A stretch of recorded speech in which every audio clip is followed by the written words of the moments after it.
नमस्कार दोस्तों, मैं हूं केदारनाथ और एग्जाम कैंकर्स चैनल पे आपका स्वागत है। दोस्तों, आज से हम आरओ एआरओ परीक्षा के लिए विलोम शब्द की टेस्ट सीरीज शुरू कर रहे हैं। जैसा कि आप जानते हैं कि आरओ एआरओ प्री परीक्षा में 10 प्रश्न विलोम से पूछे जाते हैं तथा मेंस में भी 5 प्रश्न पूछे जाते हैं। पर्यायवाची की तरह ही हम लोग विलोम शब्द के 100 महत्वपूर्ण प्रश्न हल कराएंगे। साथ ही अगर प्रश्न की व्याख्या को भी मिला दिया जाए तो करीब 300 से 400 शब्द आपके तैयार हो जाएंगे, जो किसी भी परीक्षा, चाहे वो आरओ एआरओ हो, यूपी पुलिस की परीक्षा हो या सीटेट की परीक्षा या यूपी ट्रिपल एससी की परीक्षा हो, किसी में भी इससे बाहर से प्रश्न पूछे जाने की संभावना न्यून है। दोस्तों, यह टेस्ट सीरीज औरों की टेस्ट सीरीज से अलग है क्योंकि इसमें केवल उन्हीं प्रश्नों को शामिल किया गया है जिसको आयोग ने बार बार पूछा है और जिनके गलत होने की संभावना अधिक होती है। इसमें ऐसे कठिन व चौंकाने वाले शब्दों का संकलन नहीं किया गया है जो सिर्फ आपको डराने के लिए हैं, लेकिन परीक्षा की दृष्टि से सर्वथा अनुपयोगी हैं। अतः आप इस टेस्ट सीरीज को संपूर्ण मानकर अपनी तैयारी कर सकते हैं। तो चलिए शुरू करते हैं। आज का पहला प्रश्न है, निम्नलिखित में से विलोम शब्दों की दृष्टि से एक युग्म गलत है। वह है ऑप्शन है नंबर 1, विधि का निषेध दिया है, आह्वान का विसर्जन दिया है, आग्रह का विग्रह दिया है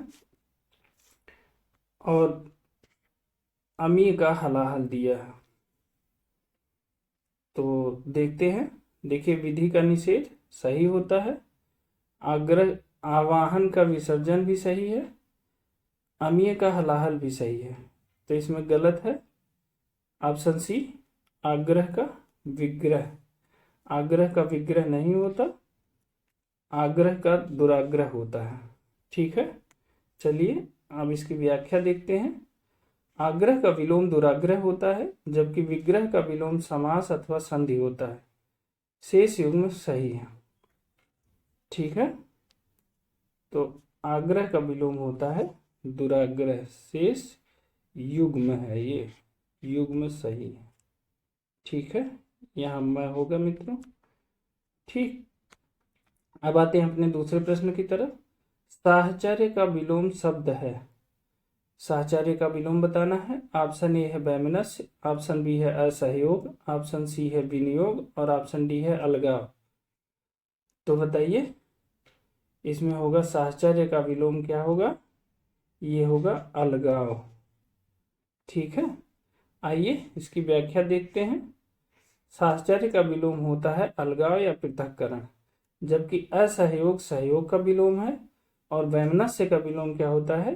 सौमनस्य होता है। ठीक है, अब आइए अगले प्रश्न की तरफ चलते हैं।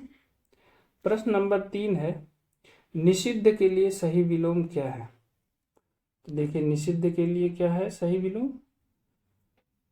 ऑप्शन ए है सिद्ध, ऑप्शन बी है शुद्ध, ऑप्शन सी है गर्हित और ऑप्शन डी है विहित।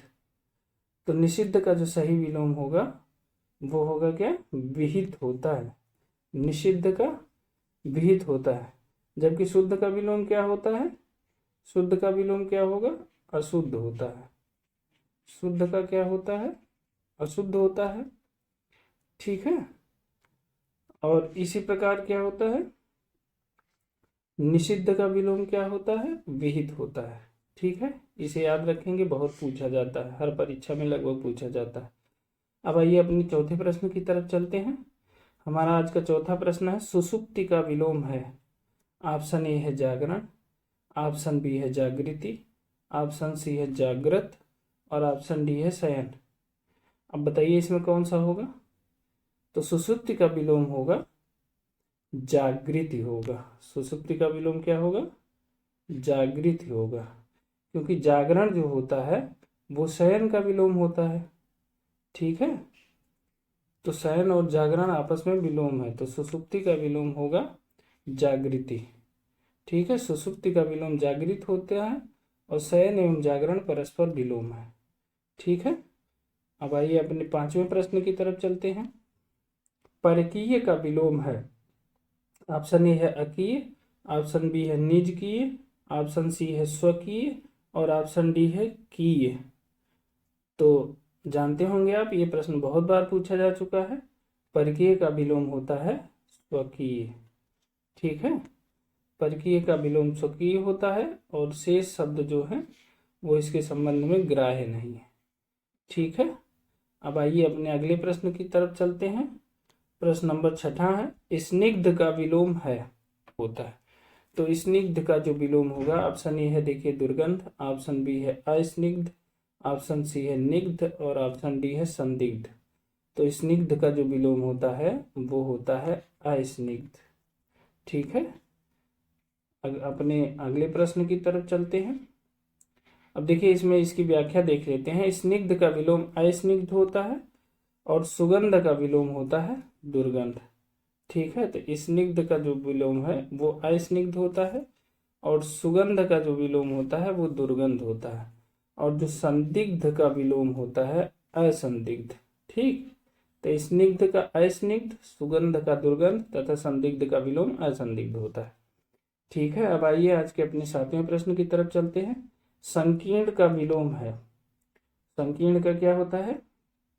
देखिए संक्षेप तो होता नहीं है, जबकि इसका विस्तार भी नहीं होता है। तो संकीर्ण का क्या होता है?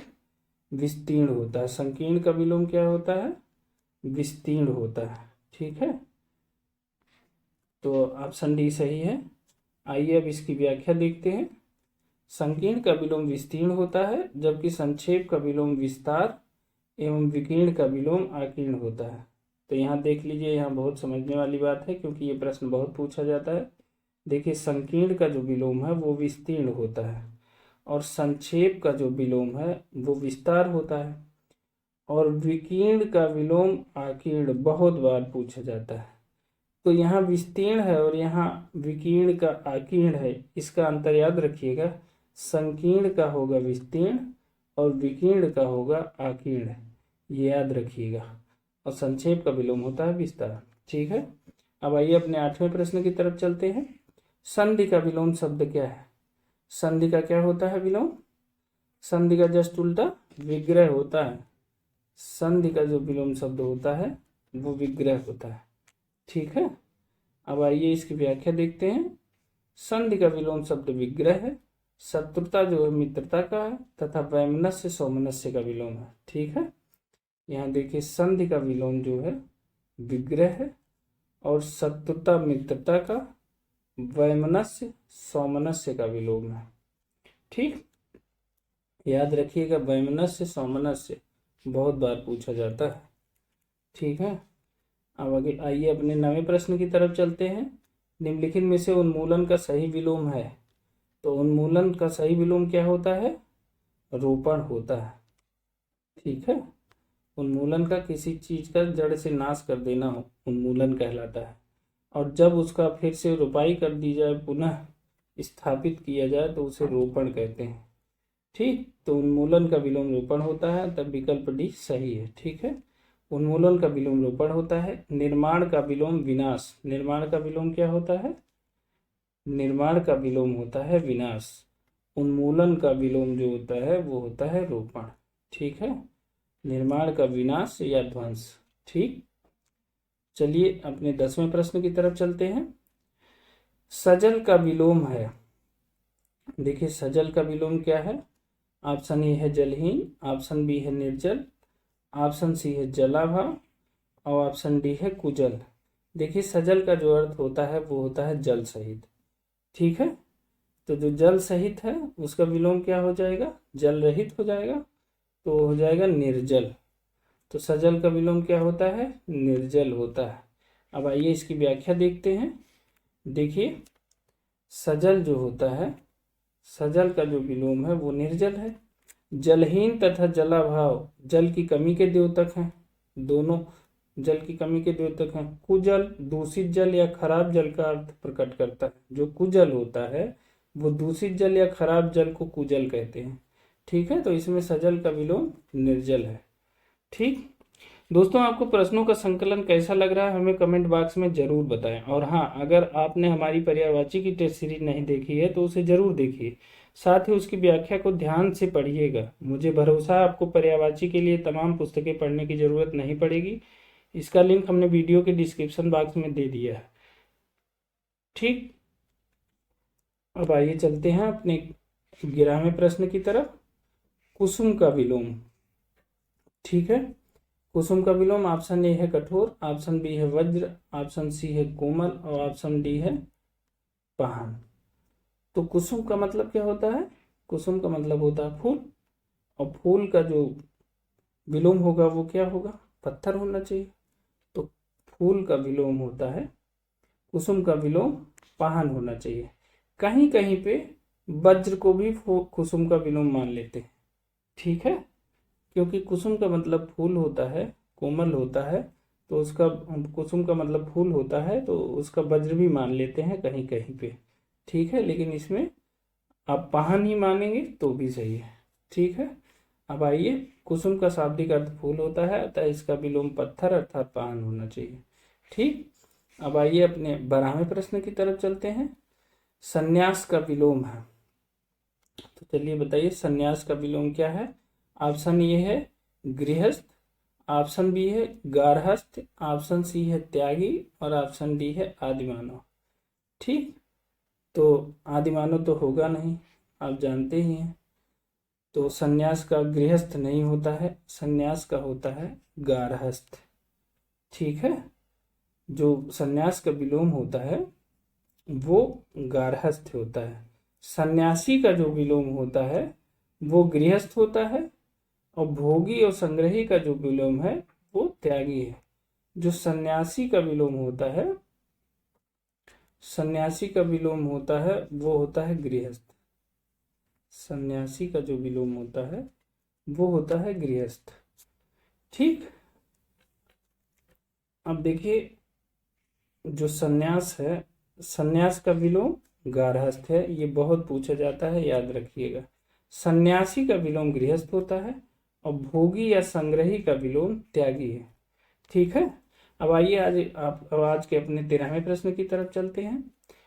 आज का 13वां प्रश्न घात का विलोम है। ऑप्शन ए है प्रतिघात, ऑप्शन बी है उपकार, ऑप्शन सी है कल्पना और ऑप्शन डी है संवाद। जैसा कि आप जानते हैं, घात का विलोम है प्रतिघात, घात का विलोम होता है प्रतिघात। आइए इसकी व्याख्या देखते हैं। घात का विलोम प्रतिघात है, जबकि उपकार का विलोम अपकार होता है, और कल्पनीय का अकल्पनीय या कल्पनातीत तथा संवाद का विलोम विवाद होता है। अब देखिए, घात का विलोम क्या है? प्रतिघात है। उपकार का विलोम क्या है? अपकार है। कल्पनीय का विलोम क्या है? अकल्पनीय या कल्पनातीत होता है। और संवाद का जो विलोम है विवाद होता है। ठीक, तो आप देखिए, घात का प्रतिघात, उपकार का विलोम अपकार, कल्पनीय का अकल्पनीय और कल्पनातीत, अकल्पनीय या कल्पनातीत होता है, संवाद का विलोम विवाद होता है। ठीक है, अब आइए आज के अपने 14वें प्रश्न की तरफ चलते हैं। आज का 14वां प्रश्न है चेतन का विलोम बताइए। ऑप्शन ए है निचेतन, ऑप्शन बी है निकेतन, ऑप्शन सी है अचेतन और ऑप्शन डी है सचेतन। तो देखिए, चेतन का जो विलोम होता है वो होता है अचेतन। ठीक, अब आइए अब इसकी व्याख्या देखते हैं। देखिए, चेतन का विलोम होता है अचेतन। इसका विलोम जड़ भी होता है, मतलब चेतन का विलोम जड़ भी हो सकता है और अचेतन भी हो सकता है। निकेतन क्या होता है? निकेतन घर का पर्यायवाची है, जबकि सचेतन का अर्थ होता है चेतना सहित। सचेतन जो है, सचेतन का अर्थ होता है चेतना सहित। तो अब चेतन का विलोम अचेतन होता है, इसका विलोम जड़ भी होता है, जबकि निकेतन घर का पर्यायवाची है और सचेतन का अर्थ चेतना सहित होता है। ठीक है, अब आइए आज के 15वें प्रश्न की तरफ चलते हैं।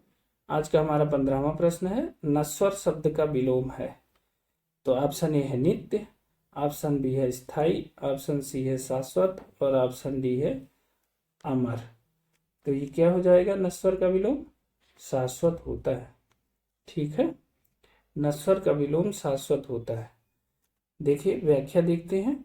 देखिए, नश्वर का विलोम जो होता है वो शाश्वत होता है, नित्य का जो विलोम होता है वो अनित्य होता है, और अस्थाई का विलोम अस्थाई होता है। ठीक है, अमर का जो विलोम होता है वो मर्त्य होता है। ठीक, तो नश्वर का विलोम शाश्वत होता है, नित्य का विलोम अनित्य होता है, तथा स्थाई का विलोम अस्थाई होता है, जबकि अमर मर्त्य का विलोम होता है। ठीक है दोस्तों, इस टेस्ट सीरीज की पीडीएफ डाउनलोड करने के लिए आप हमारे टेलीग्राम चैनल से जुड़ सकते हैं, जिसका लिंक डिस्क्रिप्शन बॉक्स में दिया गया है।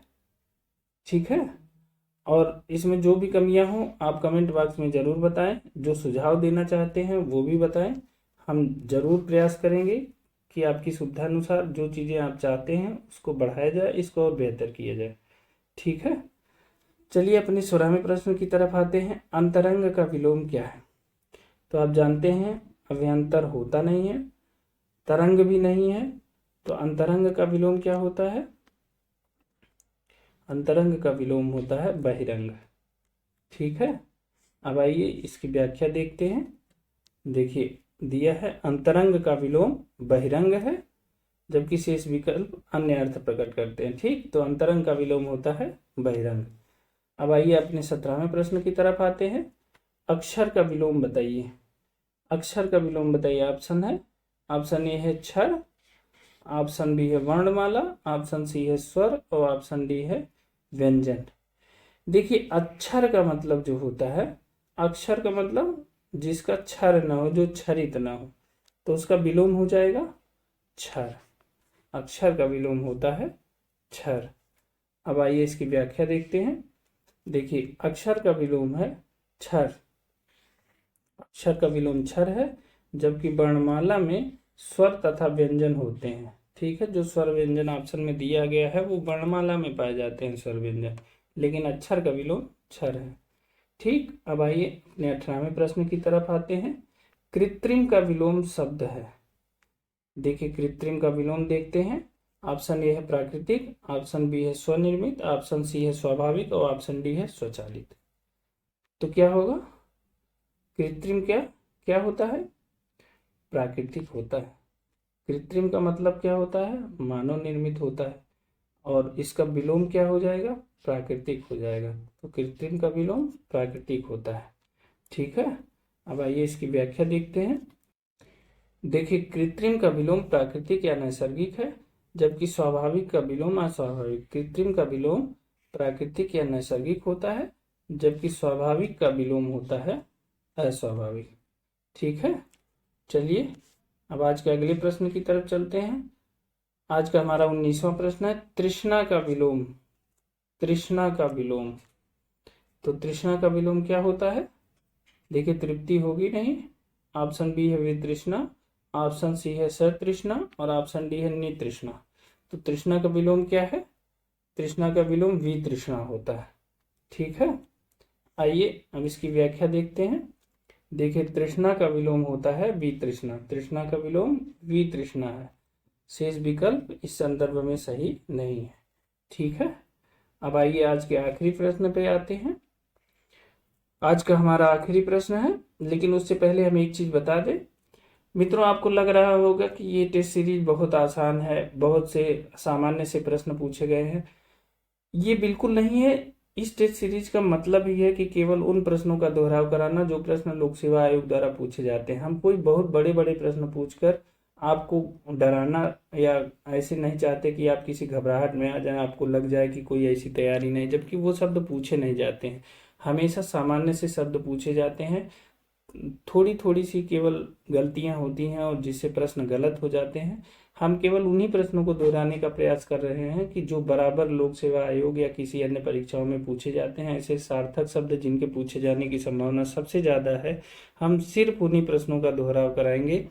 आप अगर देखेंगे तो आपको अभी देखने में लग सकता है कि ये प्रश्न बहुत आसान है, लेकिन जब ये परीक्षा हाल में मिलते हैं तो इसमें कन्फ्यूजन बहुत होता है। तृष्णा का वितृष्णा गलत हो सकता है। ठीक है, आकीर्ण का विकीर्ण गलत हो सकता है, वो विस्तीर्ण हो जाता है। ठीक, वहाँ याद ही नहीं आता है कि आकीर्ण का विकीर्ण होता है। तो इसमें ऐसे ही प्रश्नों को लिया गया है कि जिन प्रश्नों को आने पे आपके दिमाग पे बल पड़ता है, आप कंफ्यूजन में आ जाते हैं। इसलिए ऐसे प्रश्नों को दोहराने का प्रयास किया जा रहा है और इन्हीं प्रश्नों को तैयार कराने का हमारा आपका उद्देश्य भी है। ठीक है, तो आप इनको ध्यान से करिए और जो भी जहाँ भी आप गलती कर रहे हैं उसको लिख लीजिए, इसका पीडीएफ डाउनलोड कर लीजिए और इसको बार बार दोहराइए, बार बार पढ़िए। आप भरोसा रखिए कि अब की बार आर में 60 के 60 प्रश्न आपके सही होने हैं, उसमें एक भी गलतियाँ नहीं मिलेंगी। ठीक है, तो इसको करिए। और इसका अगर पीडीएफ लेना चाहते हैं तो वो हमारे डिस्क्रिप्शन बॉक्स में हमने अपने टेलीग्राम चैनल का लिंक दिया है, टेलीग्राम पर इसकी सारी पीडीएफ उपलब्ध है, आप उसको ज्वाइन करके आप पीडीएफ ले सकते हैं। ठीक है, तो चलिए आज के आखिरी प्रश्न की तरफ आते हैं। महात्मा का विलोम क्या है? ऑप्शन ए है आत्मा, ऑप्शन बी है दुरात्मा, ऑप्शन सी है परमात्मा और ऑप्शन डी है सगंता।